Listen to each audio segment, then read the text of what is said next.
सम्पूर्ण दर्शकमा नमस्कार। म गणेश भट्टराई उपस्थित भएको छु। तपाईहरु अहिले हेर्दै हुनुहुन्छ ओरिजिनल खबर। दर्शकवृन्द, विश्वभरि फैलिरहेको कोभिड-19 जुन चाहिँ कोरोना भाइरसद्वारा लाग्छ, यसको महामारीले अत्यन्तै ठुलो असर गरिरहेको छ विश्वभरि र नेपालमा पनि यसको ठुलो असर भइरहेको छ। विशेष गरी विपन्न परिवार र दैनिक ज्याला मजदुरलाई चाहिँ अत्यन्तै ठुलो असर परिरहेको बेला चाहिँ उहाँहरूलाई खानाकै पनि एउटा अभाव सिर्जना भइरहेको छ र यही अभाव सिर्जना भएको कारणले नेपालमा पनि फुड ब्याङ्कको अवधारणा भित्रिएको छ र यो अवधारणा कसले भित्रायो भन्ने कुरा तपाईहरुले धेरैले जान्न पनि सक्नुहुन्छ। सीता ढुङ्गाना जो चाहिँ गजुरी गाउँपालिकाको उपप्रमुख हुनुहुन्छ, सीता ढुङ्गानाले फुड ब्याङ्कको अवधारणा चाहिँ नेपालमा भित्राउनु भएको छ र यसको अभ्यास अहिले नेपालभरि विभिन्न ठाउँमा भइरहेको छ।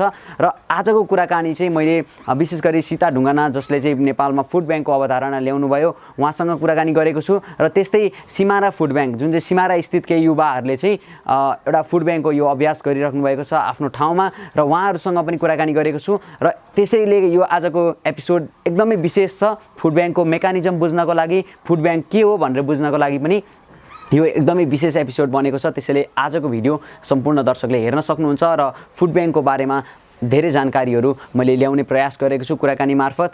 त्यो कुराहरू बुझ्न सक्नुहुन्छ र तपाईलाई यदि मन पर्यो आजको एपिसोड भने लाइक गरिदिनु होला, कमेन्ट गरिदिनु होला आफ्नो प्रतिक्रियाको लागि र धेरै सामु पुर्याउनको लागि चाहिँ सेयर पनि गरिदिन म अनुरोध गर्छु। र अब भने चाहिँ म यो एपिसोड सुरु गर्छु। सबैभन्दा सुरुमा त सबैजनालाई नमस्कार।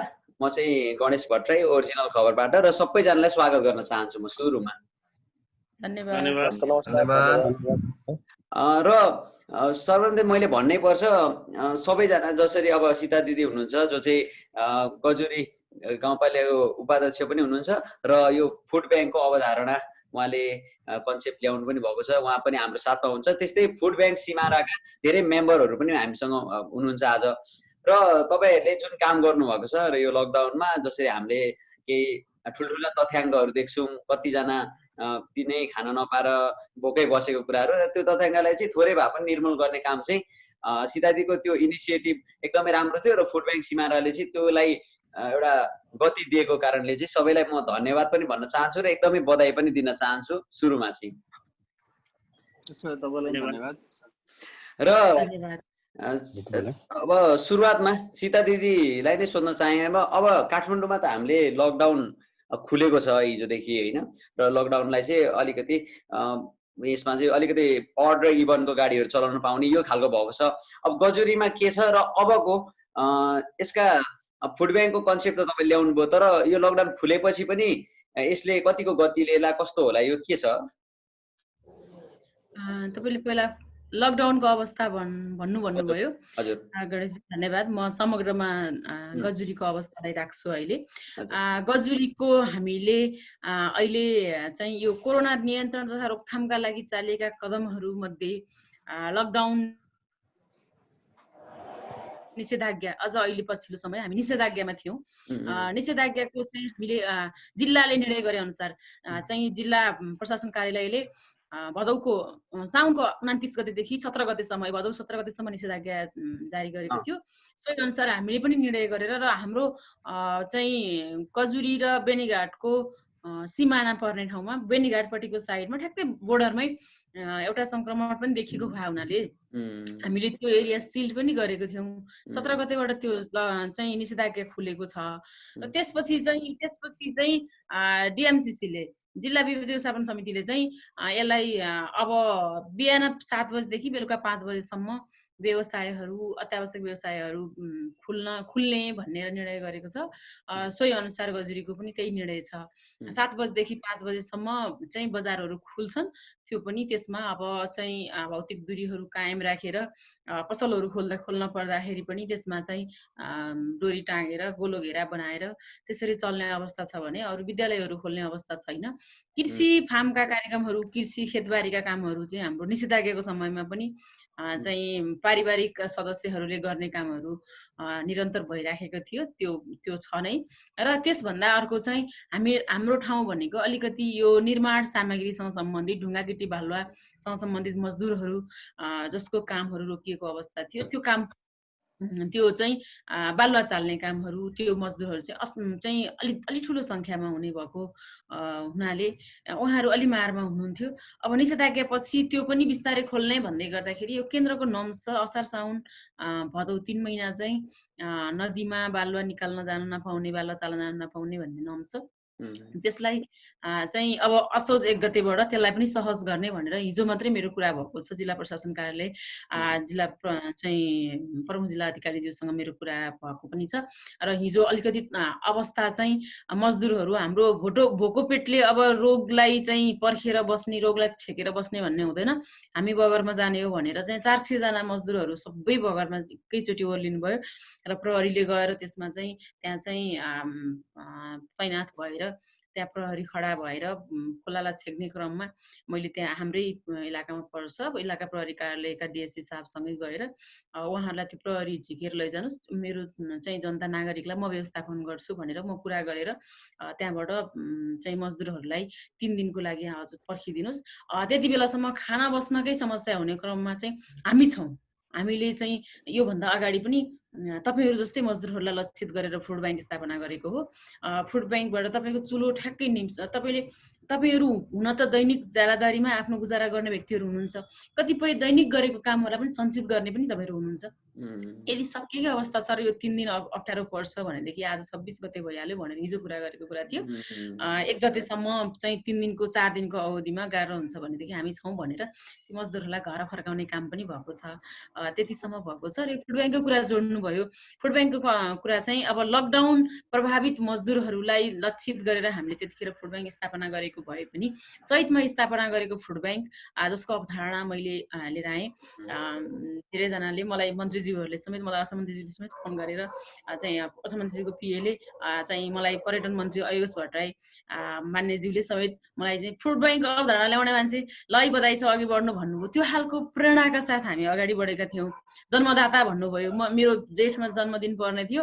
मैले जन्मदिनको अवसरमा मेरो जन्मदिनको अवसरमा पनि हामीले स्थापना गरेको फुड ब्याङ्कमा चाहिँ खाद्यान्न डिपोजिट गरेर त्यहाँ सहयोग गरेर मैले जन्मदिन मनाएको थिएँ। अनि धेरैजनाले जन्मदिनको शुभकामना दिँदाखेरि पनि फुड ब्याङ्कका जन्मदाता सीताढुङ्गालाई शुभकामना भन्नुभयो। त्यो खालको त्यो एउटा चाहिँ मोटिभेसन भनौँ न, हौसलाले पनि यसलाई हामी निरन्तर लैराख्नुपर्छ।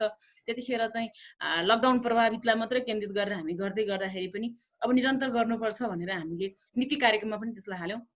नीति कार्यक्रममा के भनेका छौँ त भने फुड ब्याङ्कको चाहिँ अवधारणा कार्यान्वयनको चाहिँ कामलाई निरन्तरता दिइनेछ भनेर हामीले चाहिँ दीर्घकालीन रूपमा निरन्तरता दिने कुरालाई नीति कार्यक्रममा हामीले पास गर्यौँ र सोही अनुरूप लकडाउन प्रभावित मजदुरहरूलाई सहयोग गर्ने कुरा त गरेकै छौँ। फुड ब्याङ्कबाट बिचमा आग लागि भएका परिवारहरूलाई पनि हामी फुड ब्याङ्कबाट खाद्यान्न उपलब्ध गराएका छौँ। अहिले पछिल्लो समय बाढी पीडितहरू चाहिँ बाढी पहिरोबाट घर पुरिने, घर लड्ने, अन्नबाली पुरिने र चाहिँ स्थानान्तरण गरेर बस्नुपर्ने परिवारहरूको लागि पनि हामीले फुड ब्याङ्कबाट खाद्यान्न उपलब्ध गराएका छौँ। एउटा कुरा चाहिँ के हो त भन्दाखेरि फुड ब्याङ्कले उपलब्ध गराएको खाद्यान्न चाहिँ मलाई फुड ब्याङ्क छ, म काम अन्य विकल्पहरू नखोजी बसे पनि हुन्छ, गाउँपालिकाले चाहिँ फुड ब्याङ्कबाट हामीलाई खाद्यान्न ल्याइहाल्छ भन्ने खालको उहाँलाई त्यो ढुक्क बनाउने होइन, विश्वस्त बनाउने होइन। तर के भन्दाखेरि अल्पकालको लागि चाहिँ तत्काल चाहिँ विषम परिस्थितिबाट सिर्जना भएको अवस्थालाई, जुन खाद्यान्न अभावको अवस्थालाई टार्नको लागि चाहिँ फुड ब्याङ्कले तत्काललाई चुलो बाल्ने काम गर्ने हो। त्यो भनेको हामीले एकपटक खाद्यान्न दिँदाखेरि 10 देखि 12 दिनलाई पुग्ने गरी त्यो क्वान्टिटीको खाद्यान्न उपलब्ध गराउँछौँ। हामी निरन्तर अब लकडाउन खुले पनि हाम्रो निरन्तर रहिरहन्छ। जसलाई आवश्यकता पर्छ चाहिँ अब अवस्था विपद भनेको चाहिँ लकडाउनले मात्र यो कोरोना संक्रमण बढ्दै जाँदा मात्रै आउँछ भन्ने होइन। आग लागि जस्ता, बाढी पहिरो जस्ता होइन, 72 सालको भूकम्प हामीले हेऱ्यौँ। त्यति बेलाको खाद्यान्न अभावका कुराहरू सम्झिँदाखेरि त्यस्ता विपदलाई चाहिँ 50 वर्ष अगाडिका विपदहरूलाई चाहिँ हेरेर त्यस्ता विपद भोलिको 50 वर्षमा आउँदाखेरि पनि हामी चाहिँ फुड ब्याङ्कबाट चाहिँ केही हदसम्म खाद्यान्न अभाव भएका व्यक्तिहरूको चुलो निभेका छन् भनेदेखि चुलो बाल्ने काम गर्ने, त्यो अभियान गर्ने, जुन चाहिँ हुनेले दिएर जाने, नहुनेले लिएर जाने, यो अभियान उद्देश्य भनेको चाहिँ अझै हामी स्थानीय तहले सञ्चालन गरेको भए हुनाले जो पनि चाहिँ जति पनि विपद परिस्थितिहरूको सामना गर्नको लागि राज्य मात्र यथेष्ट हुँदैन, राज्य मात्र पर्याप्त हुँदैन, त्यसको लागि गैर राज्य निकायहरू, व्यक्ति, सङ्घ संस्था, व्यापारी व्यवसायहरूको पनि आवश्यकता पर्छ र ती सेवाहरूलाई ती चाहिँ सहयोगहरूलाई एकरूपता गर्नको लागि एकद्वार प्रणालीबाट लानको लागि पनि चाहिँ त्यो उद्देश्य चाहिँ एकद्वार प्रणालीबाट लाने पनि हो फुड ब्याङ्कको उद्देश्य। त्यसरी हामी निरन्तर चलिरहेका छौँ। जसरी अब यसको अवधारण सुरुमा लकडाउनको लागि सुरु गरिए तापनि अहिले आएर चाहिँ अब यसको सबै कुराहरूमा यसले फुड ब्याङ्कले चाहिँ अब फुड प्रोभाइड गर्ने जसले पाउनुहुन आवश्यकता छ निरन्तरता दिने भन्छ। अब म फुड ब्याङ्क सिमाराको टिमसँग पनि जान्छु होइन। तपाईँहरूले अहिलेसम्म अब कसरी लाग्ने रहेछ, पहिलोको त सिमाराको अवस्था अलिकति बुझाइदिनु मलाई होइन, कस्तो अवस्था छ र तपाईँले यो गर्दाखेरि कन्सेप्ट कहिलेदेखि सुरु गर्नुभयो र कति जनासम्म प्रोभाइड भइसकेका छ अहिले यो फुड ब्याङ्कबाट चाहिँ, त्यो कुराहरू तथ्याङ्कहरू त्यस्ता केही छन् भने अहिले मलाई भनिदिनु होला। कसले भनिदिनुहुन्छ? अब यहाँ त धेरैजना हुन्छ, मैले सबैजना हुनुहुन्छ, नाम तोक्नु न, नाम तोक्नु न, धेरैजना हुनुहुन्छ, सबै 101 अभियन्ता हुनुहुन्छ, समस्या गर्नुभएको छ। हाम्रो परिकल्पनाकार प्रकाश ढुङ्गाना मेरो भाइ हुनुहुन्छ, मैले भाइ भने ल प्रकाश ठीक छ, प्रकाश ढुङ्गानाले भनिदिनुस्। हजुर सर, हामीले चाहिँ पहिला सुरु दिदीलाई पहिला सुरु मेरो तर्फबाट नमस्कार, यो कार्यक्रममा प्रस्तुत गणेश भट्टराई दाजुलाई पनि नमस्कार। परिकल्पनाकार मलाई भन्दा पनि जन्मदाता हजुर हुन्छ, हजुरबाट केही सिकेर यसको अनुयायी मात्रै म बनेको हुँ, एउटा पात्र बनेको हुँ कि हामीले पनि हाम्रो क्षेत्रमा सीमित एरिया छ, सीमित एरियालाई सीमित ठाउँमा तोकेर हामीले केही गर्नुपर्छ, हामी युवाहरू चुप लागेर बस्न हुँदैन।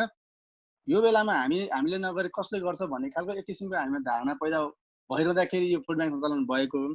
यसको चाहिँ एकदमै हामीले स्पष्ट रूपमा मैले भन्नु पर्दाखेरि हाम्रो सिमरामा चाहिँ फुड ब्याङ्क सिमराको अवधारणा कसरी आयो भन्दाखेरि हामीले हाम्रो जितपुर सिमरा उपमहानगरपालिका वडा नम्बर 1 र 2 भनेको औद्योगिक करिडोरले भरिएको क्षेत्र हो, जहाँ चाहिँ बाहिरबाट बारा जिल्ला, पर्सा जिल्ला, रौतहट, सर्लाहीका भनौँ यो सबैतिरका 75 जिल्लाका मान्छेहरू आएर बस्नुभएको ठाउँ हो, एउटा जग हो।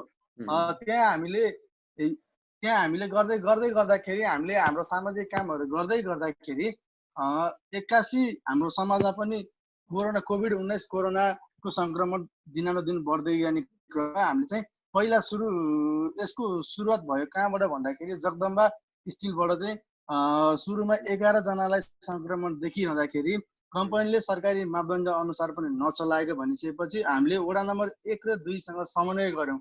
समन्वय गरेर हामीले निगरानी तथा खबरदारी समिति गठन गऱ्यौँ।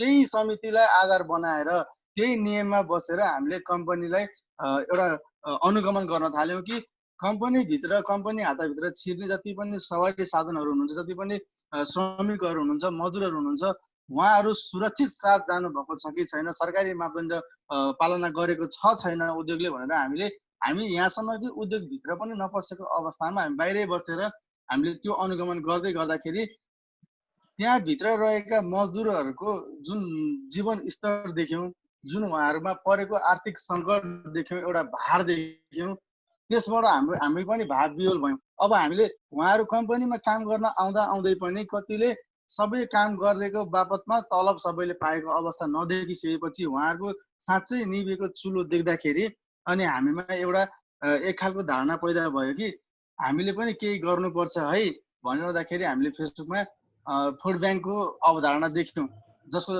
जननी सीता दिदी आफै हुनुहुन्छ।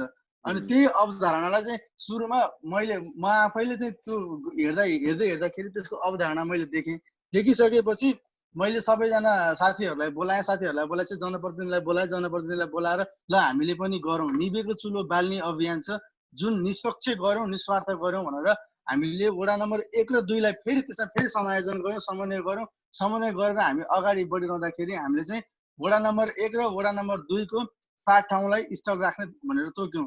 हामीले सुरुवाती अवस्थामा पत्लैयाबाट खाद्यान्न सङ्कलन गऱ्यौँ।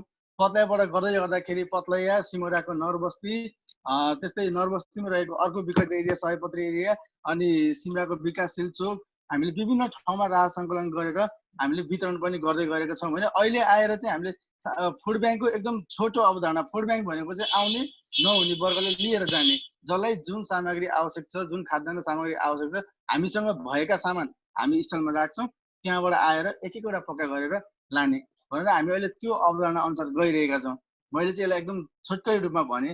होइन एकदम राम्रो काम पनि भएको छ र तर यसको अझै मैले बुझ्न चाहेँ जस्तो ल्याउने र दिनेको त्यो कस्तो छ रेसियो, नत्र त यो फेरि प्रोभाइड कतिलाई गर्ने र लिने कति भन्ने हुन्छ, कस्तो दाताहरू चाहिँ कतिको हुनुहुन्छ त? यसको लागि चाहिँ मैले कृष्ण दाजुलाई बोल्न आग्रह गर्छु। ल है त।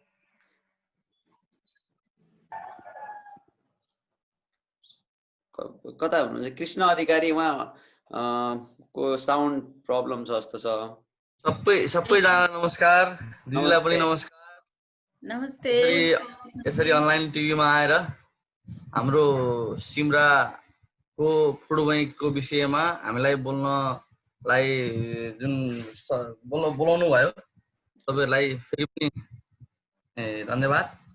र अहिले प्रकाश भाइले भने जस्तै हामीले यो सुरुवात गर्दै गर्दाको अवस्थाका सबै कुराहरू हाम्रो परिकल्पनाकारदेखि लिएर हाम्रो अहिलेको भावी जति पनि समितिमा आबद्ध व्यक्तित्वहरू हुनुहुन्छ सबै यही नै हुनुहुन्छ हैन। एक दुईजना छुटपुट उहाँ आफ्नो कार्यव्यस्तताले गर्दा चाहिँ आउन सक्नु भएन।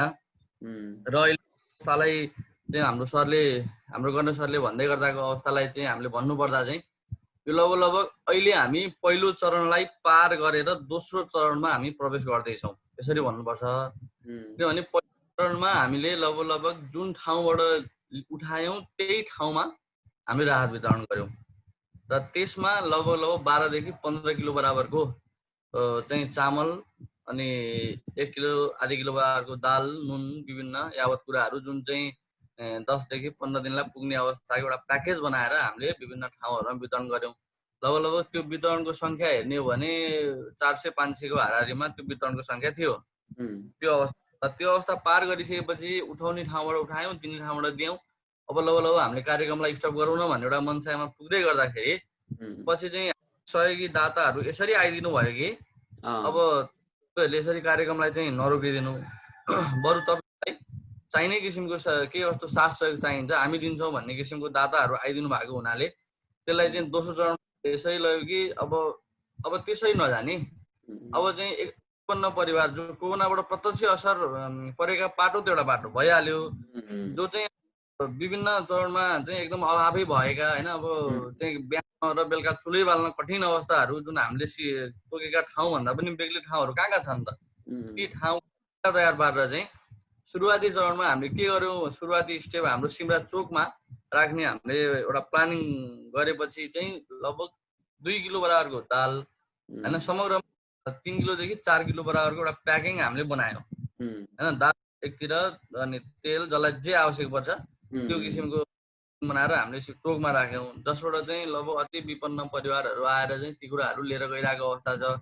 ल अब दोस्रो हिजो हामीले पत्लयामा बाँड्यौँ भनेपछि लगभग बिहान बेलुका नै खान नपुग्ने परिवारहरूको संख्या जुन हामीले देख्यौँ त्यहाँनिर लगभग चोकमा 2 दिन गर्दाखेरिको अवस्थामा हामीले कति भयो भन्दाखेरि चाहिँ 100 जनाको परिवारले 2 छाक खाना खाने अवस्था भयो र पत्लयामा पनि लगभग 100 घरधुरी भनेपछि लगभग 200 घरधुरीलाई हामीले त्यसरी प्याकिङ गरेर बाँडेको अवस्था छ। र यो आज गर्ने हाम्रो साथीहरू जानु भएन होला, आज पानीको मौसमले गर्दा चाहिँ आज निस्किन पाउनु भएन हैन। नभएदेखि हाम्रो आज शनिबारको दिन मठ मन्दिरमा जाने मान्छेको संख्याहरू व्यापक हुन्छ। एउटा सबै मानिसहरू सम्पन्न मानिसहरू मात्रै मठ मन्दिर जाने भन्ने हुँदैन, अलिक विपन्न परिवार पनि जान्छन्। र त्यो अवस्थालाई मध्यनजर एउटा आस्थाको केन्द्रमा चाहिँ मन्दिरमा उनीहरूले मात्र किन त, एउटा मन्दिरमा हामी त एउटा अस्ति पनि एउटा रेडियोमा मैले यही भने थिएँ, मन्दिरका हामी एउटा पुजारी बनेर चाहिँ जुन हुनुहुन्छ दादा त भगवान हुनुभयो, भगवानले दिएका प्रसाद त हामी त भक्तलाई त बाँड्न पाउनु पर्यो नि भनेर एउटा मन्दिरलाई हामीले रोजेका थियौँ होइन आजको दिनमा। अब त्यो केही जस्तो मैले अझै यसरी स्पेसिफिक सोधेँ भने अहिलेसम्म कति परिवारलाई चाहिँ बाँडिसक्नुभयो भनेर सोधेँ भने यसो अनुमान लाउँदा कति भयो होला अहिलेसम्म? हामीले चाहिँ यसरी भन्नु पर्यो लगभग 500 प्लस घरजोगीलाई हामीले राहत वितरण गरेका छौँ। जस्तो त्यो एक्चुअली आवश्यकता परेर आउनेको सङ्ख्या हुन्छ अब त्यसको अनुभव मान्छे त्यो तरिकाले कोहीलाई साँच्चै चाहिएको हुन्छ कोहीलाई चाहिँ यसै पनि आइरहेको हुन्छन्। यो खालको किन भनिरहेको छु भने पछिल्लो समय चाहिँ मिडियामा पनि त्यो खालको अलिकति एक्सप्लोइट गरेका कुराहरू होइन पुरै त्यो गर्नकै लागि मात्रै गरेको जस्तो पनि देखिन्छ कतिपय केसमा। सो त्यो हिसाबले चाहिँ कतिको आवश्यक पर्नेहरू नै लाई चाहिँ दिएको जस्तो छ। यो कस्तो त्यो सुरुवात गर्दाखेरि तपाईँले पहिचान आवश्यकता भएका परिवार पहिचान कसरी गर्नुहुन्छ भन्नु खोज्नु भयो होला होइन? र त्यो चाहिँ जहाँ वितरण गरेको छौँ राहत त्यो चाहिँ न्यायोचित छ कि छैन भन्ने कुरा गर्न खोज्नु भयो होला। त्यसको लागि हामीसँग एउटा मेकानिजम बनायौँ हामीले चाहिँ यो आवश्यक भएका परिवारहरू जो चाहिँ चुलो निभेका परिवार पहिचान गर्नको लागि वडा स्तरमा हामीले वडा विपद व्यवस्थापन समिति बनायौँ तत्कालै। 8वटै वडामा चाहिँ एकै दिन हामीले सबैतिर वडा अध्यक्षज्यूहरूलाई चाहिँ सर्कुलर गरेर उहाँको संयोजकत्वमा वडा विपद व्यवस्थापन समिति बनायौँ, जुन चाहिँ हाम्रो गाउँपालिका स्तरीय विपद व्यवस्थापन समिति विपद व्यवस्थापन निर्देशिका छ त्यसमा हामीले व्यवस्था गरिसकेका थियौँ पहिला। र त्यही निर्देशिका अनुसार हामीले वडा स्तरीय विपद व्यवस्थापन समिति बनाइसकेपछि यो फुड ब्याङ्कबाट खाद्यान्न लिएर गएर निभेको चुलो बाल्ने चाहिँ यो कामको लागि प्रभावकारी बनाउनको लागि ती व्यक्तिहरू ती परिवारहरू पहिचान गर्नको लागि हामीले त्यही समितिलाई जिम्मा दियौँ। त्यो समितिमा को हुन्छ त भन्दाखेरि वडा अध्यक्ष त्यसको संयोजक, वडा सदस्यहरू सदस्य, त्यहाँका वडाका प्रमुख राजनीतिक दलका प्रतिनिधिहरू त्यसको सदस्य, त्यो वडाका चाहिँ समाजसेवीको तर्फबाट महिला पुरुष एक एकजना गरेर सदस्य र त्यो वडाको चाहिँ उत्कृष्ट व्यापारी अर्थात् चाहिँ उद्योग वाणिज्य सङ्घका कुनै प्रतिनिधि छन् भनेदेखि उहाँहरू चाहिँ सदस्य र विद्यालय व्यवस्थापन समितिका समेत एकजना सदस्य हुने गरी हाम्रो चाहिँ त्यो 13 सदस्यीय वडा विपद व्यवस्थापन समिति रह्यो।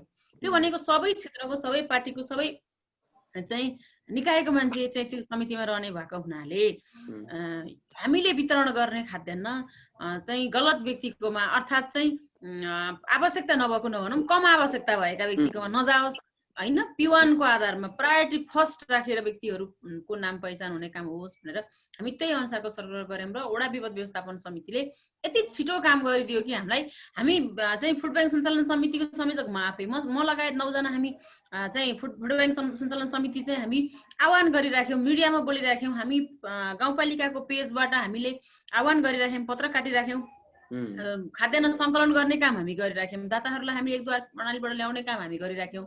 सँगसँगै वडा विपद व्यवस्थापन समितिले त्यस्ता चाहिँ व्यक्तिहरू पहिचान गर्न अथवा लाभग्राही पहिचान गर्नको लागि उहाँहरूले सपोर्ट गर्नुभयो। उहाँहरूले छानेर पठाएका नामावलीमा पनि फेरि हामीले चाहिँ फुड ब्याङ्क सञ्चालन समिति चाहिँ हामी फेरि बैठक बसेर त्यसलाई यकिन गऱ्यौँ। हामी त्यहाँ पनि त फेरि सबै चाहिँ वडा अध्यक्ष उपाध्यक्षको संयोजकत्वमा समिति बन्दै गर्दाखेरि वडा अध्यक्ष लगायत राजनीतिक दलका प्रमुख प्रतिनिधिहरू वडा प्रतिनिधिहरू भए प्रमुख प्रतिनिधिहरू सहित हामी बसेका थियौँ र हामीले त्यहाँ यकिन गर्ने र हामीले त्यो यकिन गरेको परिवार हो भन्ने भएपछि मात्र हामी पठाउने त्यो खालको हामीले एउटा मेकानिजम बनायौँ, जसको कारणले चाहिँ तपाईँले भन्नु जस्तो त्यहाँ पाइन्छ गइहालौँ न त भनेर लिएर कोही व्यक्ति आएर गाउँपालिकाको ढोकाबाट अथवा फुड ब्याङ्कको ढोकाबाट सामान लान पाउँदैन थियो। त्यो वडा विपद व्यवस्थापन समितिले बुझेर लिएर गएर टोलमै पुर्याइदिने हो, वडा कार्यालयमा पनि आउने होइन। त्यो खालको भिडभाडै हामीले गराउँदै गराएनौँ, व्यक्ति पहिचान गरेर हामीले ढोकामै खाद्यान्न पुर्याइदियौँ कि हामीले ढोकामै खाद्यान्न पुर्याइदिएको भए हुनाले ढोकामा पुग्दासम्म त हाम्रो जनप्रतिनिधिले चाहिँ चयन गरेका व्यक्तिहरू छन्, छानेका व्यक्तिहरू चाहिँ वडाका विपद व्यवस्थापन समितिका सदस्यहरूले छानेका व्यक्तिहरू छन् भनेपछि कहीँ न कतै कसै न कसैबाट त्यो परिवार त्यो चुलोसम्म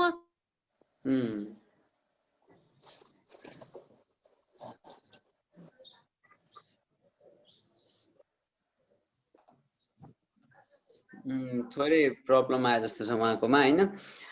ठिकै छ, उहाँले भनेका कुराहरू चाहिँ लगभग आए पनि जस्तो त्यति अनुगमन गर्नको लागि अप्ठ्यारो रहेनछ। उहाँले चाहिँ एउटा मेकानिजमै बनाउनु भएको रहेछ र उहाँहरूको त्यो कुनै विपद व्यवस्था हेर्ने नै गर्ने कुरा गर्नुभयो होइन। सायद उहाँ अहिले रिटर्नमा आउनु पनि सक्नुहुन्छ। म अब फेरि सिमारा फुड ब्याङ्क सिमाराको के सबैसँग म फेरि पनि कुराकानी गर्छु।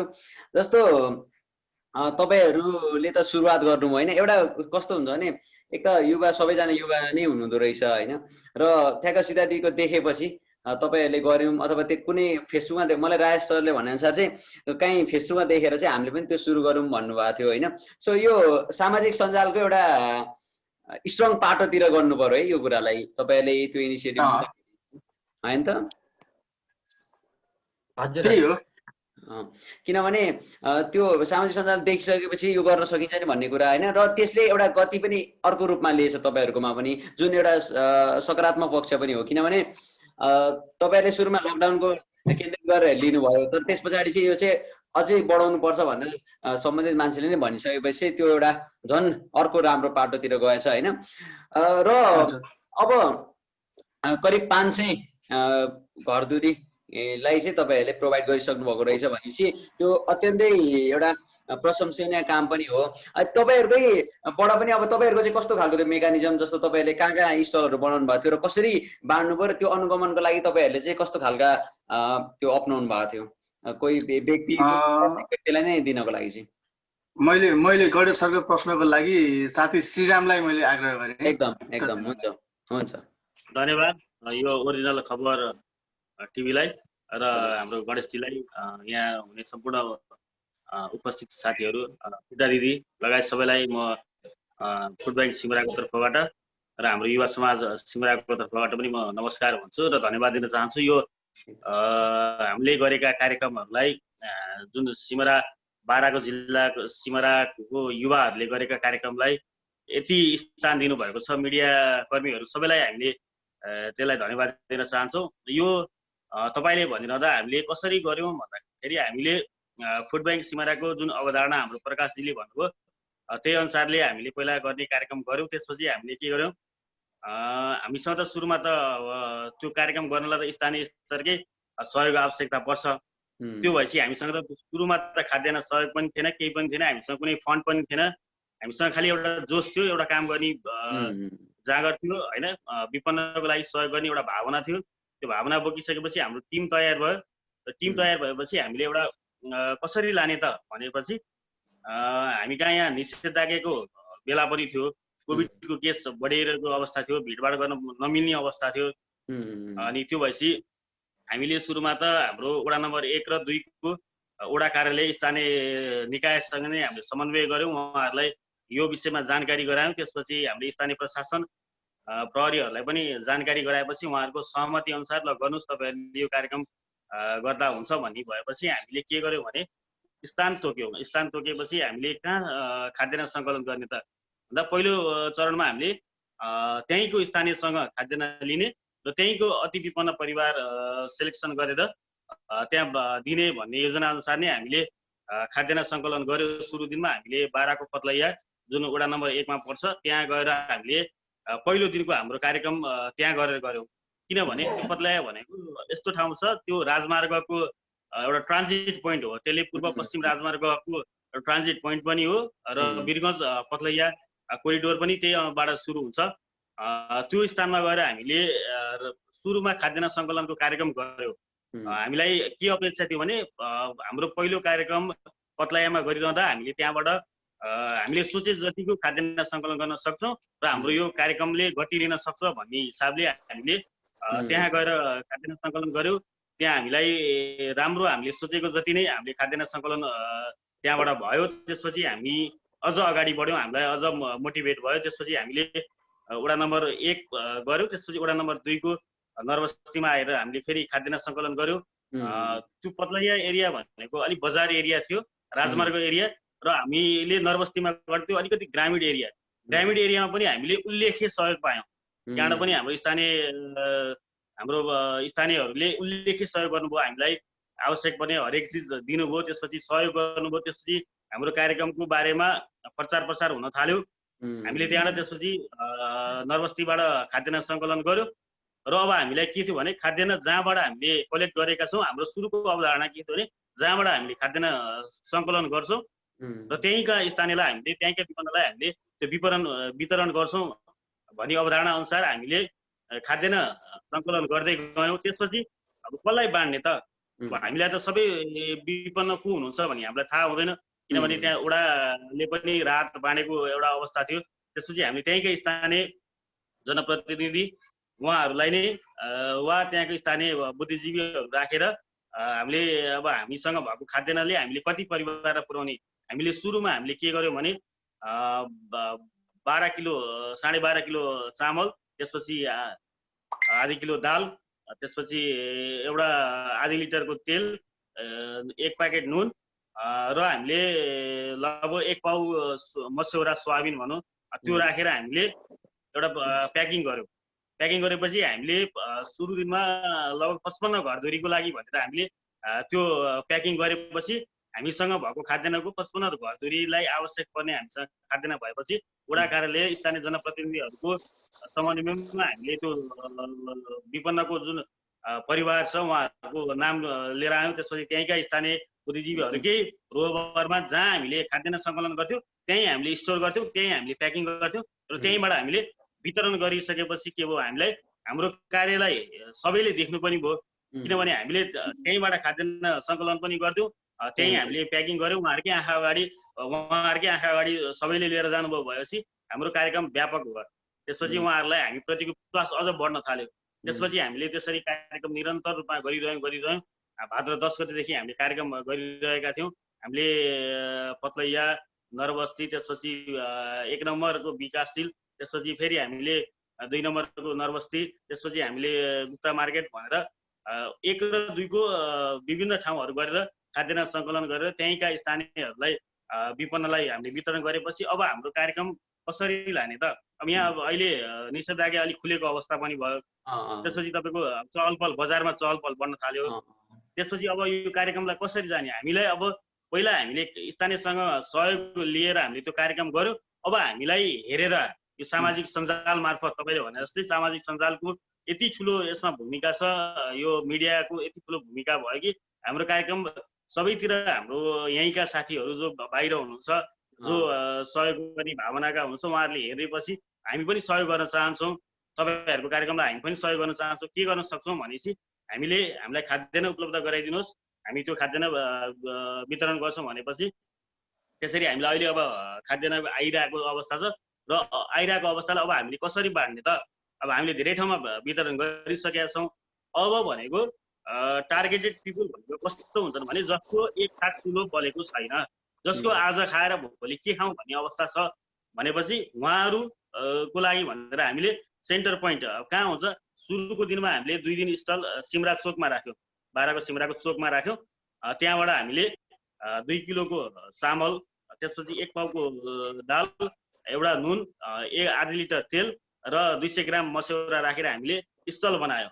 त्यहाँ त्यो फुड ब्याङ्ककै अवधारणा अनुसार हुनेले त्यहीँ दिएर जाने र नहुने त्यहीँबाट लिएर जाने भनेपछि हामीले सुरु दिनमा स्टल राख्यौँ। त्यहाँबाट जो त्यहाँ ज्यालादारी गरेर आजको छाक टारेर भोलि ज्याला पाउने नपाउने, भोलि काम पाउने नपाउने, घरको चुलो बल्ने नबल्ने जसलाई त्यो छैन त्यस्ता परिवार आएर त्यहाँबाट खाद्यान्न लिएर गइदिएपछि हामीलाई पनि अझ मोटिभेट भयो कि हामीले यो कार्यक्रम साँच्चै नै राम्रो कार्यक्रम गरेका रहेछौँ। यो यति कार्यक्रमले त्यो राखेको ठाउँमा आएर लिएर जानलाई जसलाई आवश्यकता छ उहाँहरू आउनुभयो, टाढाबाट भए पनि साइकलमा आएर भए पनि उहाँहरूको, किनभने घरको चुलो बलेको छैन, उहाँहरूले लिएर जानुभयो। त्यो कार्यक्रम सबैको अगाडि हामीले सबैको मासमा गरेका छौँ। उहाँहरूले हाम्रै स्थानीय स्तरका बुद्धिजीवीहरूले देखिरहनु भएको छ, उहाँहरूले सुझाव दिनुहुन्छ, हामी त्यो सुझावलाई मनन गरेर त्यसरी हामीले स्टलको कार्यक्रम 3 दिन हामीले यो कार्यक्रम गरिसकेका छौँ। आज गर्ने भनेका थियौँ, बिहान पानी पर्यो र यहाँ यो इन्टरभ्यूको एउटा सेड्युल पनि भएको भएर यसलाई हामीले बेलुका राखेका छौँ। हामीले यसरी नै अब हामी कहाँ आएको सहयोगलाई स्थलको रूपमा फुड ब्याङ्ककै अवधारणा अनुसार हुनेले त्यहीँ दिएर जाने, नहुने लिएर जाने भन्ने अनुसारले हामीले अहिले पनि निरन्तरता दिइरहेका छौँ। एकदमै। र जस्तो मैले पुरानो अन्तर्वार्ता हेरिरहेको थिएँ सीतादीकै, सीतादी चाहिँ के भनिराख्नु भएको थियो भने त्यहाँ उहाँहरूकोमा चाहिँ त्यो गुणस्तरको परीक्षण पनि गरिन्थ्यो भनेर त्यो गुणस्तरका कुराहरू पनि आएका थिए फुडका, होइन? र फुड ब्याङ्क सिमारामा चाहिँ त्यो चाहिँ के छ अवस्था, होइन? र दिनेले पक्कै पनि त्यहाँ त्यो दिने मान्छेले त्यसरी नराम्रै ल्याएर दिनुहुन्छ भन्ने त हुँदै होइन, किनभने त्यो त्यस्तो त कसैले गर्दै जस्तो लाग्छ। र पनि एउटा मान्छेमा कौतूहलता चाहिँ रहन्छ र दिदीले त पहिलाको अन्तर्वार्तामा पनि उयो गरिदिनु भएको थियो, क्लियर गरिदिनु भएको थियो। सो फुड ब्याङ्क सिमारामा चाहिँ के छ त्यो अवस्था चाहिँ? यो प्रश्न सिमरामा चाहिँ हामीले के गरेका छौँ भने फुड ब्याङ्क सिमरामा हामीले जसले हामीलाई त्यो दिनुहुन्छ खाद्यान्न उहाँहरूले आफ्नै घरमा प्रयोग गर्ने खाद्यान्न चामल दिनुहुन्छ आफ्नै घरमा प्रयोग गर्ने वा जोसँग के छैन भने नजिकै आफ्नै जहाँबाट किनमेल गर्ने हुन्छ जहाँबाट आफूले रेगुलर खाद्यान्न लिने हुन्छ त्यही पसलबाट उहाँहरूले हामीलाई खरिद गरेर दिनुहुन्छ र त्यो हामीले सोझै बाँड्दैनौँ के गर्छौँ त्यसलाई हामीले खोल्छौँ त्यसलाई हेर्छौँ यदि त्यसको गुणस्तरमा यदि त्यहाँ त्यो खान लायक छैन भने हामी त्यसलाई छुट्याइदिन्छौँ र हामीले त्यसलाई प्याकिङ गर्छौँ प्याकिङ गर्दाखेरि हामीले हेर्छौँ खनाउँछौँ राख्छौँ सबै चिज हामीले हेरेर हामीले उपयोग गर्न मिल्ने चिज नै हामीले त्यसरी वितरण गरिरहेका छौँ त्यसमा अहिलेसम्म गुणस्तरमा कुनै पनि त्यसको चाहिँ कम्प्लेन आएको पनि छैन र त्यो गुणस्तरहीन हामीले सामान त्यसलाई दिएको पनि छैन त्यसरी हामीले छुटाउने काम पनि हामीले स्क्यानिङको काम पनि गरिरहेका छौँ एकदमै मैले हिजो भर्खर एउटा न्युज हेरेको थिएँ AP1 टेलिभिजनमा लकडाउनले 35 लाख श्रमिक भोगे भनेर आएको थियो होइन सो म सीता दिदीसँग जान्न चाहेँ होइन यसरी अब तपाईँले यो एउटा अभियान गरिराख्नुपर्छ तर तथ्याङ्क हेर्दाखेरि चाहिँ 35 लाख श्रमिक भोगे भनेर आएको रहेछ क्या अनि सर्वहाराको सरकार बेखबर भनेर यो एउटा न्युज आएको रहेछ म अचम्म परेँ 35 लाख भनेको निकै ठुलो सङ्ख्या हुन्छ होइन दिदी कसरी हेर्नु चाहिँ यस्तो न्युजहरूलाई होइन यो चिजहरूलाई हेर्दाखेरि तपाईँको अवधारणले एउटा राम्रो उयो त लिएको छ होइन र यही खालको सबैतिर हुँदाखेरि बेस्ट हुन्छ जस्तो पनि लाग्छ होइन यसो सोच्दाखेरि पनि र यति धेरै मान्छे भोकै रहेछन् क्या अहिले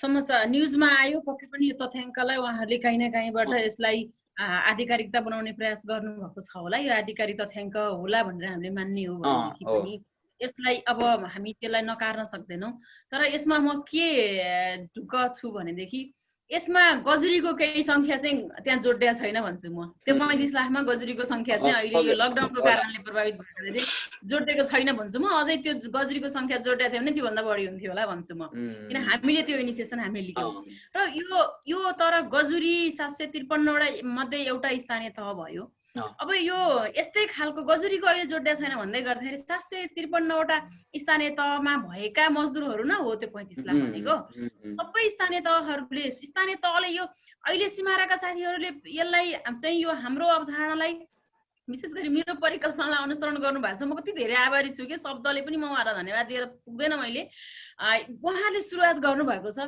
अझै यो उहाँहरूले इनिसिएसन लिन भन्दा अगाडि पनि त्यहाँको स्थानीय तहले लिनुपर्छ भन्छु क्या म उहाँलाई झर्काउँछु सबै स्थानीय तहहरूमा यस्ता फुड ब्याङ्कहरू स्थापना हुने भने हामीले चाहिँ 3100 घर परिवार सङ्ख्या है यो हामीले परिवारको सङ्ख्या परिवार भयो घरको परिवारको त्यो भित्रको सदस्यको कुरा गर्ने हो भनेदेखि हामीले चाहिँ लगभग हामीले 16,000 चाहिँ जनसङ्ख्यालाई पुग्ने चाहिँ हामीले खानेकुरा एकपल्ट हामीले बाँडेका छौँ के यस्तो सबै स्थानीय तहले गर्ने हो भनेदेखि त्यो 35 लाखको सङ्ख्या घट्ने थियो है गर्न पनि अब स्थानीय तहले पहिला इनिसिएसन लिनु पर्थ्यो साथीहरूले लिनुभएको छ गणेशजी प्रकाशजी उहाँहरूले यसरी इनिसिएसन लिनुभएको छ यो स्थानीय तहले लिनुपर्छ भन्छु म एउटा अर्को कुरा के भन्छु भनेदेखि जस्तो हामीले चैतमै फुड ब्याङ्क स्थापना गर्यौं त्यसको बारेमा मैले कान्तिपुरमा पहिलोचोटि इन्फर्मेटिभ आर्टिकल एउटा लेखेँ त्यो आर्टिकल सँगसँगै मैले एउटा रिसर्च गरेको छु रिसर्च गर्दाखेरि चाहिँ यो रिलेसनशिप बिट्विन भल्नरेबिलिटी एन्ड चाहिँ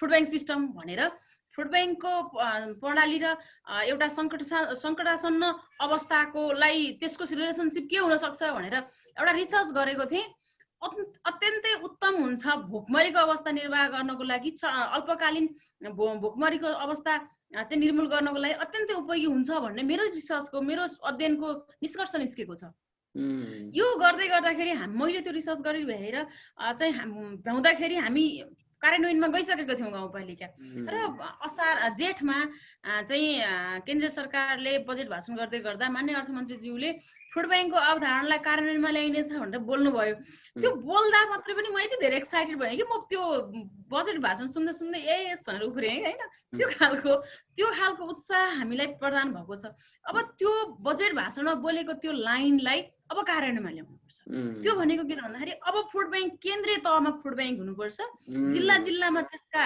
विङ्सहरू हुनुपर्छ र चाहिँ अल्टिमेटली जे भने पनि त्यो जिल्ला भने नि केन्द्रीय भने नि प्रदेश भने नि त्यो सबै भने चाहिँ माथिको चाहिँ लेयर हो क्या माथिको तह हो तर ग्राउन्ड भने स्थानीय तह हो अब कार्यान्वयनको लागि फुड ब्याङ्क केन्द्रमा स्थापना भएका फुड ब्याङ्कले चाहिँ स्थानीय तहहरूलाई सपोर्ट गर्नुपर्छ, सहयोग गर्नुपर्छ।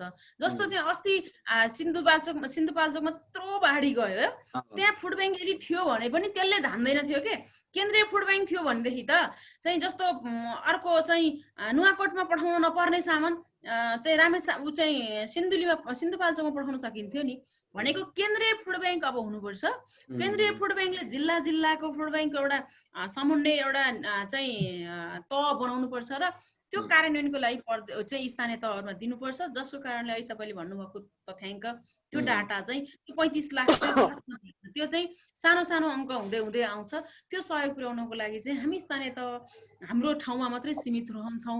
म आफू परिकल्पनाकार भएको कारणले पनि, मैले परिकल्पना गरेको कारणले पनि मैले हरेक ठाउँमा अब बोल्दाखेरि मैले मेरो कुरा राख्न पाउँदाखेरि, सुझाव दिन पाउँदाखेरि यो फुड ब्याङ्क अब केन्द्रीय तहमा हुनुपर्छ। अब केन्द्रीय स्तरमा फुड ब्याङ्क गर्नुपर्छ। त्यो फुड ब्याङ्क केन्द्रमा बनिसकेपछि केन्द्रमा त खाने मान्छे कोही हुँदैन नि त, मजदुर भने त फेरि स्थानीय तहमा हो नि त। जहाँ बढी आवश्यक छ त्यो ठाउँमा फुड ब्याङ्क त्यो खाद्यान्न नै त्यहाँनिर हुनुपर्छ भन्ने होइन, त्यहाँबाट चाहिँ जिन्सी हुनुपर्छ भन्ने छ। नगद भएर फुड ब्याङ्कलाई पैसा पठाइदिने गऱ्यो भनेदेखि त जहाँ बढी आवश्यकता हुन्छ तत्काल विपद पर्ने बित्तिकै त्यो ठाउँमा फुड ब्याङ्कबाट केन्द्रीय सरकारले पनि सपोर्ट गर्नुपर्छ, स्थानीयले मात्रै धान्न सक्दैन भने। तर कस्तो भनेदेखि थोरै थोरै प्रयासले पनि धेरै कुराहरू सम्भव हुन सक्छ। त्यो कारणले स्थानीय सङ्घलाई यो भन्दै गर्दाखेरि केन्द्रीय स्तरमा फुड ब्याङ्क हुनुपर्छ भन्दै गर्दाखेरि स्थानीय तहले सबैले आफ्नो फुड ब्याङ्क स्थापना चाहिँ गर्नुपर्छ।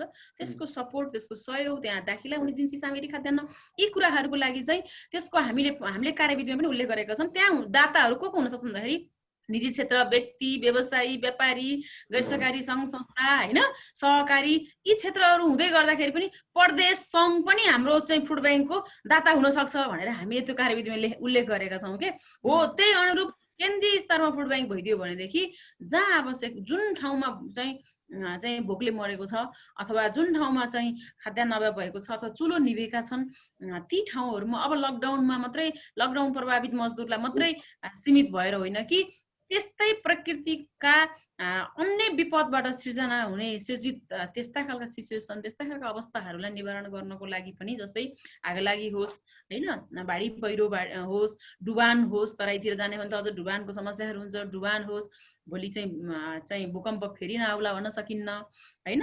यी कारणहरूले चाहिँ सिर्जना हुने अवस्थामा पनि फुड ब्याङ्कले सम्बोधन गर्न सक्ने गरी फुड ब्याङ्क अब चाहिँ देशभरि व्यापक जानुपर्छ। त्यसको चाहिँ केन्द्रीय फुड ब्याङ्क बनेर त्यसले स्थानीय तहहरूमा सहयोग चाहिँ त्यसको चाहिँ सपोर्ट, त्यसको चाहिँ मोनिटरिङदेखि लिएर गएर त्यसको नियमनसम्मको कामहरू, अनुगमनसम्मको कामहरू केन्द्रीय फुड ब्याङ्कले गर्नुपर्छ। त्यसको प्रभावकारी सञ्चालनमा अब केन्द्रीय फुड ब्याङ्क बनाएर केन्द्रीय फुड ब्याङ्कले सहयोग गर्नुपर्छ भन्ने मलाई लाग्छ।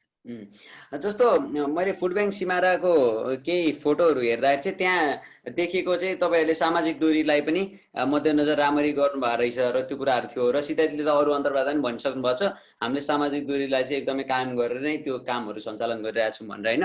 सो यो पनि अहिले एक महत्त्वपूर्ण विषय हो नि। अब हामीले घरमै लगेर बाँड्छौँ, गाउँपालिकामा पनि बोलाउँदैनौँ, ओडामा पनि बोलाउँदैनौँ, घरमै लगेर बाँड्न चाहिँ त्यो दूरी कायमै गर्नको लागि पनि र एउटा सरकारको अनुभूति दिनको लागि पनि हामी घरमै लगेर बाँड्छौँ। तर हाम्रो र चाहिँ साथीहरूको अवस्था धेरै फरक छ। उहाँहरूलाई हामीलाई काम गर्नुभन्दा बढी अहिले फुड ब्याङ्क सिमाराले जे गरिराख्नु भएको छ उहाँहरूलाई बढी चुनौती छ, मैले महसुस गरेको चुनौती छ। किनभने हामी सरकार हौँ, हामी चाहिँ गाउँपालिकाभित्र चाहिँ खाद्यान्न बाँड्न आउने व्यक्तिहरू जो कोही सङ्घ संस्थाहरूलाई तपाईँ एकद्वार प्रणालीबाट जानुहोस्, हाम्रो फुड ब्याङ्कबाट जानुहोस् भनेर हामीले हाम्रो नियमको, हाम्रो नीति, हामीले पास गरेको नीतिको कुरा देखाएर उहाँलाई बाध्यकारी बनाएर पनि त्यहाँबाट पठाउन सक्छौँ भनेदेखि उहाँहरू चाहिँ लुज फोरम हुनुभयो होइन। उहाँहरू मफसलबाट आउनु भएको छ, मन छ उत्तिकै हामीभन्दा पनि प्रभावकारी गरौँ भन्ने मन छ। तर कस्तो भनेदेखि मैले अघि नै भने यो स्थानीय तहले इनिसिएसन लिएर उहाँहरूको सहयोगलाई उजागर गरिदिनु पर्थ्यो। स्थानीय सरकारले यसलाई चाहिँ अपनत्व लिइदिनु पर्थ्यो, तुरुन्तै लिइदिनु पर्छ। म अस्ति कृष्णजीसँग कुरा भएको थियो, त्यति बेला पनि मैले भनेको थिएँ, त्यहाँ चाहिँ डाक्टर कृष्ण पौडेल मेयर हुनुहुन्छ, म उहाँको नम्बर पनि खोजिराखेको छु होइन। उहाँलाई पनि साथीहरूले त्यो गर्नु भएको छ भने तपाईँहरूले यसरी लेखिदिनुहोस् न, हामी आफै गरिराखेका छौँ भने तपाईँ त्यहाँ साथीहरू पनि हुनुहुन्छ भन्ने पक्षमा छु। म एकचोटि भन्छु, म उहाँलाई फोन पनि गर्छु। यो उहाँलाई कति चुनौती छ भने पहिलो कुरा खाद्यान्न सङ्कलन गर्दै गर्दाखेरि गुणस्तरीय ल्याइदिनन् केही गरी भनेदेखि गुणस्तर मापनको एउटा उहाँसँग सरकारी निकाय छैन। आफ्नो नाङ्गो आँखाले हेर्नुपर्ने हुन्छ होइन। गुणस्तर हेर्नको लागि चाहिँ विज्ञ उहाँहरूले ल्याएर राख्ने भने त्यसको खर्चको कुराहरू आउँछ। अनि गुणस्तर हेर्दै गर्दा आफ्नो आँखाले हेर्दाखेरि कसरी ल्याएको सामानहरू गुणस्तरहीन आजसम्म परेन, यो राम्रो कुरा। तर गुणस्तरहीन रहेछ भनेदेखि चाहिँ उहाँले तपाईँको यो सामान गुणस्तरहीन रहेछ, तपाईँले प्लिज यो हामी एक्सेप्ट गर्दैनौँ भन्ने हो भनेदेखि त्यहाँ अर्को खालको वातावरण सिर्जना हुन सक्ने त्यो खालको एउटा जोखिम त्यहाँनिर छ है। साथीहरूलाई मैले महसुस गरेको, उहाँले भन्नुभएको छैन मलाई यो चुनौती छ भन्ने, मैले महसुस गरेको कुराहरू। अर्को कुरा भनेको चाहिँ उहाँहरूले फुड ब्याङ्क सञ्चालन गर्दै गर्दाखेरि उहाँहरूलाई मन नपराउने अथवा नरुचाउने खालको अर्को कोही टिमहरू गएर ल यो चाहिँ कृष्ण अधिकारी चाहिँ राजेशजी लगायतका श्रीकृष्ण चाहिँ श्रीरामजीहरूले चाहिँ गर्नुभएछ, हामी पनि गर्छौँ भने अर्को ठाउँबाट यस्तै खाल कपी, हामी त कपी गर्ने एकदमै त्यो चलन छ नि देशमा हाम्रो, कपी गरेर अर्कोले गरिदिन थाल्नुभयो भने यो एकद्वार यसको उद्देश्य एकद्वार पनि हो के, एकद्वारै हुँदैन, त्यो एकद्वार हुँदैन, कम्पिटिसनमा जाने अनि फुड ब्याङ्क टोलै पछि फुड ब्याङ्क अनि सुरुवात गर्नेहरूको प्रभावकारी नहुने यस्तो खालको रहने चुनौती उहाँलाई अर्को हुन्छ भनेदेखि अर्को कहिलेसम्म आउँछ त यो चाहिँ खाद्यान्न उपलब्ध उहाँलाई कहिलेसम्म हुन्छ त? कोही व्यक्तिहरू सीमित व्यक्तिले दिँदासम्म हुन्छ। अलि ब्रोड लाइनमा जान त हामीले गरे जस्तो सरकारी तहबाट गरेको आह्वान र उहाँहरूले चाहिँ एउटा समूहगत रूपमा गर्नुभएको आह्वानले त्यहाँ पनि तपाईँले अहिले भन्दा भन्दै लिने मान्छे भन्दा दिने मान्छे कम भइदियो भने त्यही तनाव भयो। हामीलाई लिन चाहिँ बोलाउने तिमीहरू फुड ब्याङ्क सञ्चालन गर भन्ने, नहुनेले लिएर जाऊ भन्ने, खोइ त लाने कुरा पोका सकिएको दिन त उहाँलाई कस्तो गाह्रो छ क्या। भोलिको लागि बाँड्ने सामान छैन भन्यो भने भोलि उहाँले गोजीबाट हालेर पनि गर्नुपर्ने त्यो खालको चुनौती छ। त्यो सामना गर्न हामी स्थानीय तहले गर्दाखेरि के हुन्छ भने हामीले त 29 लाख बराबरको त खाद्यान्न बाहिरबाट आगोले नपुगेर किन्यौँ के खरिद गर्यौँ, त्यो बजेट त हामीसँग हुन्छ नि। त्यही भएर सरकारले इनिसिएसन लिनुपर्छ र उहाँहरूको सहयोग र उहाँहरूको साथलाई चाहिँ सँगसँगै चाहिँ हातेमालो गरेर अघि बढ्नुपर्छ, सरकारले गर्नुपर्छ भन्ने मलाई लाग्छ।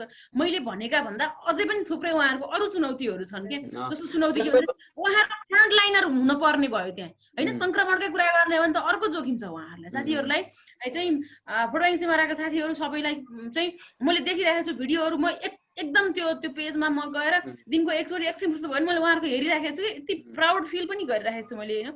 सँगसँगै मैले चाहिँ उहाँहरूको जोखिमलाई पनि हेरिराखेको छु।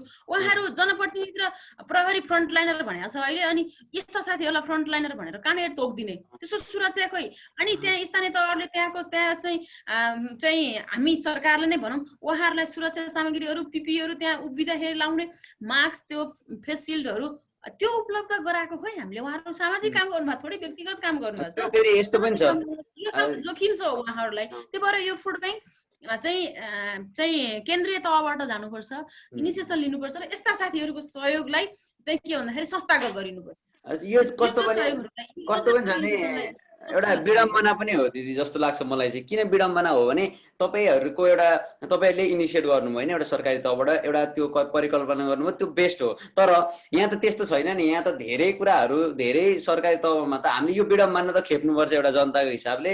र हामीले देखिरहेको कुरा चाहिँ के हुन्छ भने त्यस्तो खालको इनिसिएट चाहिँ सुरुमा उयोले नगरिदिने, यता जनताकै स्तरबाट कोही जान्ने बुझ्ने मान्छेले आएर गरिदिने, अनि त्यस पछाडि समन्वय गर्नुपर्ने स्थिति यो हाम्रो विडम्बना हो जस्तो पनि लाग्छ। र तपाईँले भने जस्तो प्रभावकारीको हिसाबले हेर्ने हो भने त पक्कै पनि एउटा जनस्तर भन्दा चाहिँ स्थानीय तह अलिकति निकाय नै प्रभावकारी हुन्छ स्वाभाविक रूपमा पनि। तर त्यो चाहिँ एउटा विडम्बना पनि हो। पक्कै पनि फुड ब्याङ्क सिमाराको पनि त्यही नै अवस्था थियो होला। तर सायदै अहिलेको अवस्था चाहिँ के छ, पछिल्लो अपडेट अब अघि भनेअनुसार उहाँले भनेअनुसार त एउटा राम्रै गति लिइरहेछ। तर तपाईँले भने जस्तो केही चुनौतीहरू चाहिँ अवश्य पनि छन् र अब निषेधाज्ञा खुलेपछि सायद त्यो कुराहरूलाई पनि भरिपूर्ण हुन्छ जस्तो मलाई लाग्छ होइन। र यसमा के भन्नुहुन्छ प्रकाश सरले चाहिँ के कसैलाई भन्न लाउनुहुन्छ भने तपाईँले भनिदिनु है त। रविन्द्र खकुरेल अङ्कलजीले यसको जवाफ दिनुहोस् न है। हुन्छ, रविन्द्र खकुरेल हुनुहुन्छ यहाँ हाम्रोमा? बाहिर जानु हो ल त्यसो भने अर्के दाजु आफै दिनुहोस् न त। ल अर्के दाजु दिनुहोस्। नमस्कार दिदीलाई पनि र गणेशजीलाई पनि। अब चुनौती दिदीले भने जस्तै चुनौती हामीसँग धेरै छन् र सम्भावना पनि छ दिदी। हामीले स्थानीय तहबाट धेरै घचघचायौँ। पहिलो चरणमा त स्थानीय तहले नै वडाले समन्वय गरेर केही राहत बाँडेको छ। कहीँ एउटा वार्डमा 900 घरधुरी छ भने एउटा वार्डमा 1400 घरधुरी छ। त्यसलाई हामीले छानेर र त्यसलाई निचोड निकाल्दाखेरि चाहिँ हामीले वडालाई नै समन्वय गर्यो। त्यसबाट लगभग करिब करिब हामीले पहिलो चरणमा 500 घरधुरी निकालेका हौँ। हामीले स्थानीय तहलाई नै घोषणा गराएको छौँ। मिडियामा पनि हाम्रो लगभग सोसियल मिडियामा हाम्रो न्युजहरू कभरेज भइरहेको छ होइन। राष्ट्रिय न्युजमा पनि आएको छ, लोकल न्युजमा पनि आएको छ। जनप्रतिनिधिले हेरेको छन्, उहाँहरूलाई पनि हामीले कुरा गरिरहेको छौँ। उहाँहरू सक्ने ठाउँमा चाहिँ आउनुहुन्छ, अब नसक्ने आफ्नो बाध्यता छ भने त उहाँहरू आउनुहुन्न। र त्यसरी पनि स्थानीय तहले जस्तो तपाईँ त अब कार्यपालिका उपप्रमुखै हुनुहुन्छ। अब हामीले पनि नगर प्रमुखहरूसँग सम्भवतः यो कुराहरू गइसकेको छ, राजनीतिक दलको नेताहरूबाट पनि पुगिसकेको छ होइन। जिल्ला कमिटीको हाम्रो भनौँ न अध्यक्षहरूबाट हामी स्वयं गएर भेटेको छौँ, हाम्रो साथीहरू लगाएर हामी गएर भेटेको छौँ। पक्कै पनि उहाँहरूलाई यो कुरा थाहा छ। यो अवगत हुँदाहुँदै पनि उहाँहरूले चाहिँ हामीलाई तपाईँले भने जस्तै फ्रन्ट लाइनमा काम गर्दाखेरि दिनुपर्छ, पिपिईहरू दिनुपर्छ, हामीले समन्वय गर्नुपर्छ, हामीले उहाँहरूलाई भेट्नुपर्छ, उहाँहरूलाई हामीले डाटा खोजिदिनुपर्छ भन्ने चाहिँ उहाँहरूलाई मानसिकतामा परेन। अब त्यो हामीले यहाँ उल्लेख गर्नु जरुरी नै देखिन मैले त्यति।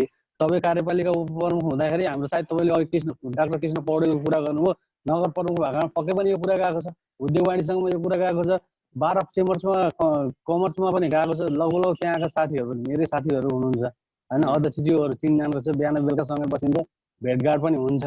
अब हामीलाई लागे अनुसारको उहाँहरूले गर्नुपर्ने सहयोग कति गर्नु भएको छ छैन। अब त्यो भोलिको दिनमा उहाँहरूले नै अब कताबाट केही कुनै दृष्टिकोणबाट सायद त्यो गर्न सक्नुहुन्छ, मूल्याङ्कन गरेर हेर्न सक्नुहुन्छ। अब तपाईँले भन्दै गर्दाखेरि चाहिँ हामीलाई पनि डोनेसन साथीहरूबाट आउने हो, गाउँ समाजबाट उठाउने हो होइन, बाहिर विदेशी साथीहरूबाट पनि सहयोग आउँदैछ। अघि तपाईँले भन्दै गर्दाखेरि हाम्रो खल्तीबाट पनि जान्छ, 100% गएको छ, जाँदै पनि छ। हामी आफ्नै दुःख परिश्रममा जस्तो अहिले लकडाउनले अरूलाई छोएको छ भने हामीलाई पनि छोएको छ। हाम्रो पनि गाडी घोडाहरू चलेको छैन, हाम्रो पनि व्यापार व्यवसाय ठप्प छ, हामी पनि त्यसको पीडामा छौँ। तर त्यो पीडा हाम्रो चाहिँ लुकाएर हामीले अरूको पीडामा मलम लगाउन गएको। तर हामीसँग भन्दै गर्दाखेरि पनि पिपिईहरू छैन। हामीले वास्तवमा व्यक्तिगतै किनिरहेको छौँ, व्यक्तिगत खर्चमा गरिरहेको छौँ। र कुनै यो हामी मेडिकलमा जान्छौँ भने उहाँहरूले हामीलाई सेनिटाइजर दिनुहुन्छ, ह्यान्ड ग्लोभ्स दिनुहुन्छ, हामीले पनि खरिदिरहेको छौँ। हामीलाई एक चरणमा तपाईँको यो हाम्रो जेसिसले पनि केही चिजहरू दिएको थियो, ह्यान्ड ग्लोभ्सहरू भन्नै पर्दाखेरि हाम्रो कुनै मेडिकलहरूले पनि दिएको छ। त्यसरी दिएर चाहिँ हामीले पिपिई लगाएको हौँ होइन। व्यक्तिगत रूपमा पनि खर्च छ, नभएको होइन। हामी भोलिन्टियर हौँ, भोलिन्टियरले पनि खर्च गरेको छौँ। तपाईँले भनेको जस्तै अब नगरपालिकाबाटै चल्ने हो भने यो त उपमहानगरपालिका हो। लगभग यहाँ 24वटा वडा छ, भयङ्कर ठुलो एरिया हो यो उपमहानगरपालिका भनेपछि। अब तपाईँले बुझ्नुहुन्छ हाम्रो लगभग एउटा वडाको क्षेत्रफल हेर्नु भने म्याक्सिमम छ यहाँ। लगभग तपाईँको 2500 घरधुरी छ एउटा वडामा, 1 नम्बर वडामा। 2 नम्बर वडामा योभन्दा अलिक बढी नै होला मलाई जहाँसम्म लाग्छ। 2 नम्बरमा तपाईँको 3035 भन्दा बढी नै एभरेज छ त्यसमा। भनेपछि यत्रो घरधुरीलाई हामीले छानेर जम्मा पहिलो चरणमा 500 घरधुरीलाई मात्रै दिएको छ। लगभग 500 घरधुरी छ, त्यसमा अब कोही अपाङ्ग असहाय छ, त्यसलाई त व्यक्तिगत पनि हामीले अन्तै पठाएको छौँ। त्यस्तो डाटा कलेक्सन हुनै बाँकी छ। जस्तो गर्भवती भेटिन्छ, जो सङ्क्रमित भेटिन्छ, तिनीहरूलाई हामीले इमिडिएटली चाहिँ दिनुपर्ने स्थितिहरू पनि छ।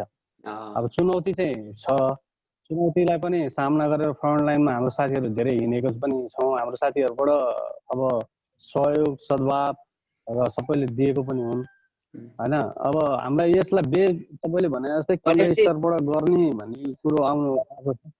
त्यो लगभग सर्ट एन्ड सुटमा हामीले बुझ्यौँ पनि त्यो जुन स्तरले तपाईँहरूले गरिराख्नु भएको छ त्यसमा समन्वयको कमी चाहिँ नभएको, तर के कुराहरूमा चाहिँ अभाव चाहिँ तपाईँहरूले पनि महसुस गर्नुभएको रहेछ, त्यो कुरा बुझ्यो होइन। र करिब सीताजीले भने सर हामी अलिकति सर्टमै जाऊँ र करिब अन्त्यतिर पनि छौँ। मैले लिनुपर्ने कुराहरू त लिएँ पनि होइन, धेरै कुराहरू र समय अभाव पनि हुन्छ। तर मैले अरू जे भए पनि यो एउटा काम राम्रो छ र सही नियतले गरेको कामलाई चाहिँ जहिले पनि एप्रिसिएट गर्नुपर्छ भन्ने मेरो उद्देश्य पनि हो।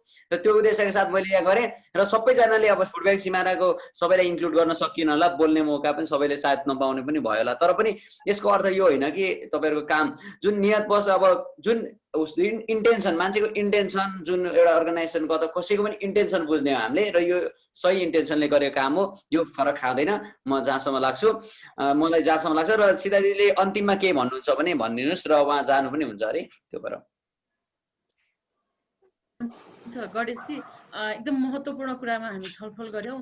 यो छलफलले चाहिँ मलाई यो के लाग्छ भने अहिले सिमारा फुड ब्याङ्क भनेर गरिराख्नु भएको छ कृष्णजी, प्रकाशजी, राजेशजी, आरकेजीहरूले गरिराख्नु भएको छ, यो इनिसिएसन लिनुभएको छ।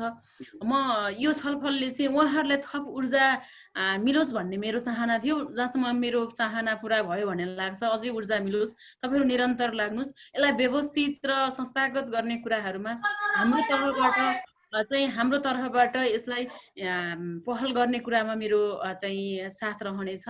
मैले यो प्रतिबद्धता व्यक्त गरेँ र यसलाई अझै व्यवस्थित गर्ने कुरामा सरसल्लाह सहयोग दिने कुरा, सुझाव दिने कुराहरूमा पनि म इन्डिभिजुअल यहाँहरूसँग पनि जोडिन सक्छु।